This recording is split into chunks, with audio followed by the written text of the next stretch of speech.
And in the season finale, the morning show has to continue without Alex. It also continues without Bradley because she's out searching for Hal. So Daniel is the lead anchor. He does make a statement on UBA's behalf on the situation with Alex, making the comments at Mitch's memorial, but also coming back from Italy and putting her coworkers in danger. UBA vows to look into the matter. But Corey isn't really worried about Alex, who has returned home, by the way, and is feeling like crap. He's more concerned with the UBA Plus launch party. It's going to be a huge event, and it's going to include Tom Hanks. But Sybil's concerned. She's wearing a mask, and she wants to know how much it's going to cost to postpone. But Corey doesn't want to postpone at all. He even questions her on whether or not she wants Corey to fail. And Sybil tells him, no, but I think you will fail, and the market agrees. People are shorting this company, but I am pulling for you. And Corey then begs her, then let me get this off the ground. She then asks, is this about the streaming service, or is this about you? And Corey admits they're one and the same, and that is Sybil's cue to leave. She gets up saying, I'm not risking getting sick for this crap. As Corey was in the meeting with Sybil, Stella and Mia were in a meeting, or I should say a Zoom call with HR and legal. They needed to figure out what to do about Alex, and that's when Alex calls Stella to let her know that she's tested positive for COVID.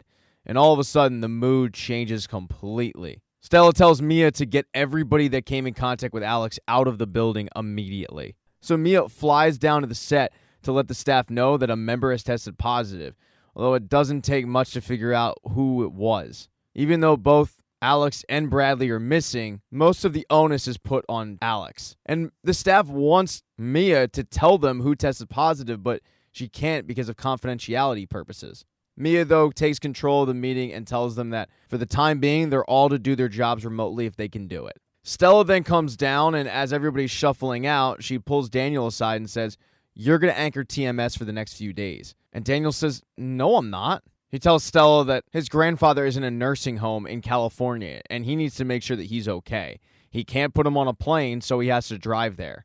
Stella says, then let us help, but I need you here. Daniel, I know you felt sidelined, and that's not right. Then show us how wrong we are. And Daniel says, if you don't know by now, then you're never going to know. Stella tries to remind him that he was in China, and this could be one of the biggest news stories of their lifetime, and he's the right person in the right time to tell it. But he just rolls his eyes when she says people need the news. He pulls up his cell phone and says, this is the news. We are the news for people that have way too much time on their hands. He starts walking out, and Stella reminds him, Daniel, you're under contract. And he chuckles and says, so everybody else gets to walk out, but I have to sit here because I'm under contract? Try this one out. I quit. And then he walks right up to Stella's face and says, and by the way, my grandfather thinks I have the it factor. And Stella can't believe that Mia told Daniel what she told her in that meeting. Mia, though, then asks Stella, have you even told Corey about what's going on with Alex? And Stella realizes, no, she hasn't. So she runs up to tell Corey, who's in a meeting with somebody about UBA+. She wants to be covert about it, so she starts writing Post-it notes to him, saying that Alex has tested positive and that the company let her come back to work knowing that she was in Italy. It's a really bad look. They end up kicking the UBA Plus guy out of the room so they can just talk amongst themselves, and they just can't believe that Alex Levy continues to just screw UBA over. They then start discussing what to do about the situation, making a statement, but also contact tracing. All of this is new to them. They have no idea what to do because they're not medical professionals, they're TV people. Stella, though, is very concerned with the fact they let her come back from Italy. And Corey says, wait, there's reasonable doubt. She came back 14 days ago. We don't know that she actually got it from Italy. She could have gotten it here. If she got it in Italy, she's an idiot. But if she got it here, she's an unlucky, grieving woman who deserves our sympathy. And grieving is one way to put it. She's not so much grieving. She feels like she's dying. She's not having trouble breathing at all, but her whole body is on fire. That night, it's so bad that she can't sleep, so she calls the one person who she knows will answer, Chip. And even though the relationship hasn't been great recently, he stays on the phone with her for most of the night. This spurns on an idea, though. He heads to UBA and runs into Corey, who's walking out of the building. And this is a big news day because the World Health Organization just announced a pandemic. Yanko Flores is manning the morning show. UBA Plus is supposed to have their launch party. It's a disaster. Not a great time for Corey to take a meeting on the street. But what Chip pitches him is letting Alex go on camera because of the fact she's dealing with COVID. Corey brings up the fact that they're trying to keep that a secret, but he says, why? It's going to get out anyway. This whole nation is grieving, and they're terrified. Put Alex on camera. They know Alex. They're comfortable with Alex. And it'll become real if they see Alex struggling with it. Alex isn't going to die from this, but she could end up saving lives from it. It takes some convincing, but Corey doesn't think it's a bad idea at all.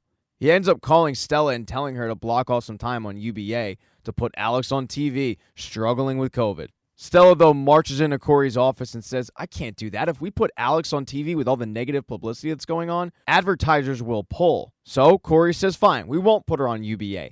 We'll put her on UBA+. There's no sponsors to lose there. As far as subscribers, nobody subscribed. So I'll put on what I want to put on. It's Corey+. And Corey is really excited about the idea. He tells Chip, and now it's up to Chip to try to convince Alex. Chip heads over to Alex's apartment, and she yells at him, reminding him, you're an idiot, I have COVID.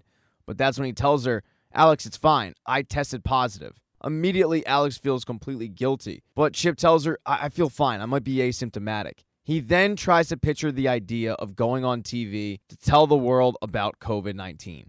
She pushes back right off the bat, but Chip reminds her, you need something to focus on. We talked about this last night, and this could be it. And just like with Corey, it takes a little bit of convincing, but Alex ends up coming around and agreeing to it. Back over at the office, though, Corey is ready to head out because he's got a busy day.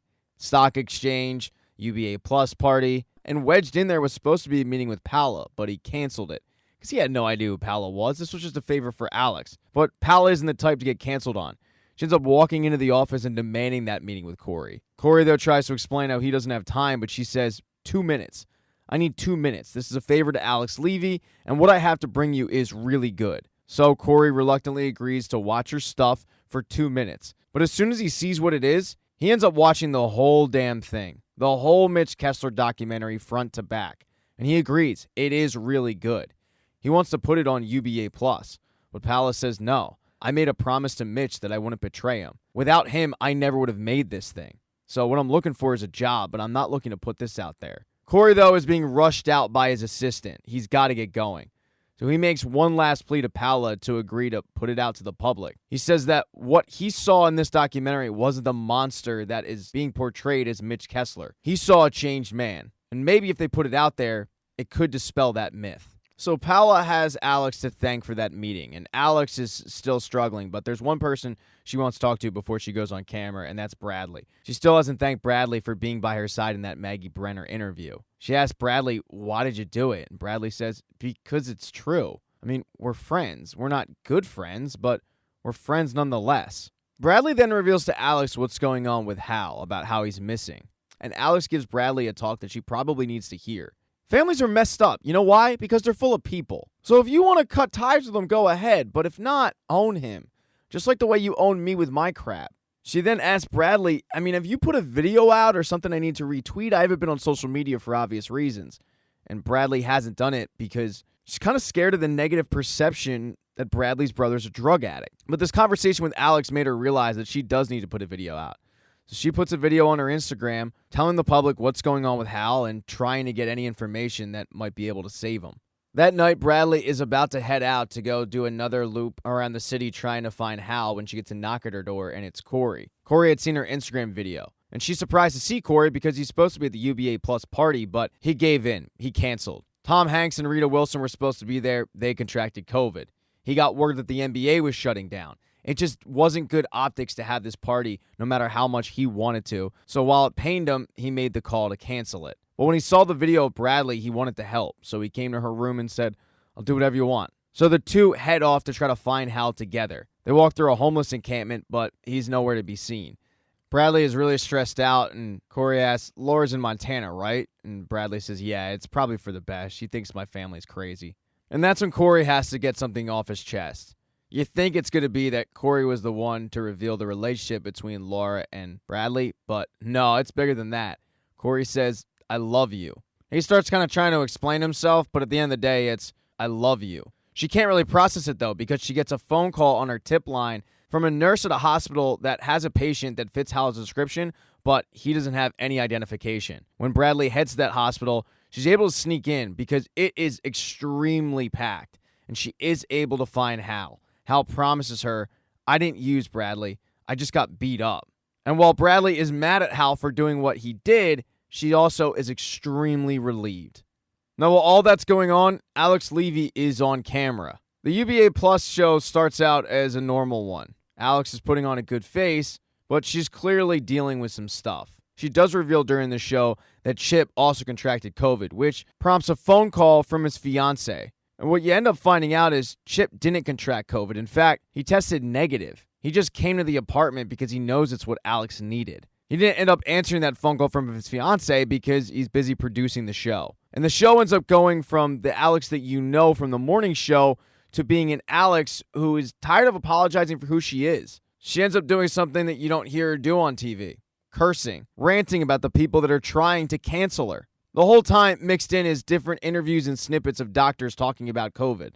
She signs off by saying, "You've all meant a lot to me over the years, and I want to thank you for that from the bottom of my heart. So stay safe, stay sane, and I'll see you later."